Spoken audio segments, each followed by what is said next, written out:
সৃষ্টি করি নাই, উদ্দেশ্যহীন করে সৃষ্টি করি নাই। আল্লাহ তাআলা কোরআনুল কারীমের মধ্যে বলছেন, আমি যে মানুষকে সৃষ্টি করেছি এমনি এমনি সৃষ্টি করি নাই, উদ্দেশ্যবিহীন করে সৃষ্টি করি নাই। আল্লাহ বলছেন, আমি মানুষকে সৃষ্টি করেছি, সৃষ্টি করার পরে দুনিয়ার জমিনে পাঠিয়েছি। আমি রব্বুল আলামিন এমনি এমনি পাঠাই নাই, আমি রব্বুল আলামিন, আমি মাওলা এমনি এমনি পাঠাই নাই, উদ্দেশ্যবিহীন করে পাঠাই নাই। আমি আল্লাহ তাআলা একটা উদ্দেশ্য নিয়ে আমি দুনিয়ার জমিনে মানুষদেরকে পাঠিয়েছি। আল্লাহ পাক রব্বুল আলামিন দুনিয়ার জমিনে যে আমাদেরকে পাঠিয়েছেন এমনি এমনি পাঠাই নাই, একটা উদ্দেশ্য খানা নিয়ে পাঠিয়েছে। আল্লাহ পাক রব্বুল আলামিন আমাদেরকে সৃষ্টি করেছেন তার ইবাদত করার জন্য, এবং দুনিয়ার জমিনে যে পাঠিয়েছেন আল্লাহ তাআলা সূরা মুলকের তার পরের অংশে আল্লাহ তাআলা বলছেন, লিয়াবলুয়াকুম, আমি আল্লাহ পাক রব্বুল আলামিন মানুষদেরকে যে সৃষ্টি করেছি দুনিয়ার জমিনে পাঠিয়েছি, আমি মানুষদেরকে সৃষ্টি করেছি দুনিয়ার জমিনে পরীক্ষা করার জন্য। আল্লাহ তাআলা আমাদেরকে দুনিয়াকে পাঠিয়েছে পরীক্ষা করার জন্য। এই পরীক্ষা কোনো ভার্সিটির মতো পরীক্ষা হবে না বাবা। সেই পরীক্ষা কেমন পরীক্ষা হবে?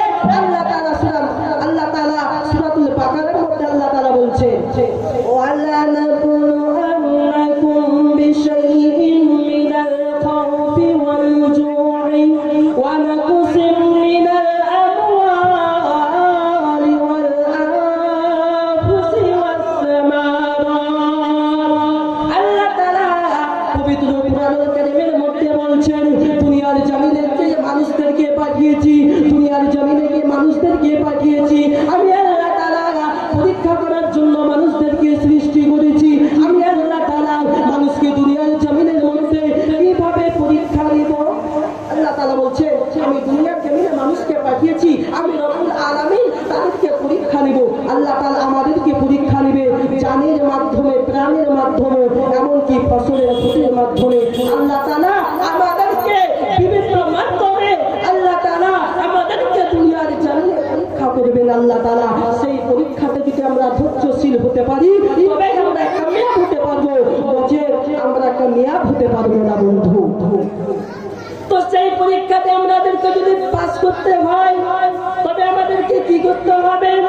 আল্লাহ তাআলা পবিত্র কোরআনুল কারীমের মধ্যে বলেন, তোমাদেরকে যদি দুনিয়ার জমিনের মধ্যে পরীক্ষায় পাস করতে হয় বিশ্ব নবী হযরতে মুহাম্মদ রাসূলুল্লাহ সাল্লাল্লাহু আলাইহি ওয়াসাল্লামকে অনুকরণ করতে হবে, অনুসরণ করতে হবে। আমরা যদি বিশ্ব নবী হযরত মুহাম্মদ রাসূলুল্লাহ সাল্লাল্লাহু আলাইহি ওয়াসাল্লামের সুন্নাহ অনুযায়ী চলি তবে আমরা কামিয়াব হব, নয়তো আমরা কামিয়াব হতে পারবো না। আমার বন্ধুরা, আমার ভাইজানেরা, আমার আল্লাহ তাআলা আমাদেরকে পরীক্ষা করবেন, আমাদেরকে বিশ্ব নবীকে অনুকরণ করতে হবে। তো বিশ্ব নবীকে অনুকরণ করতে হবে, বিশ্ব নবীর সুন্নাত অনুযায়ী চলতে হবে, নয়তো আমরা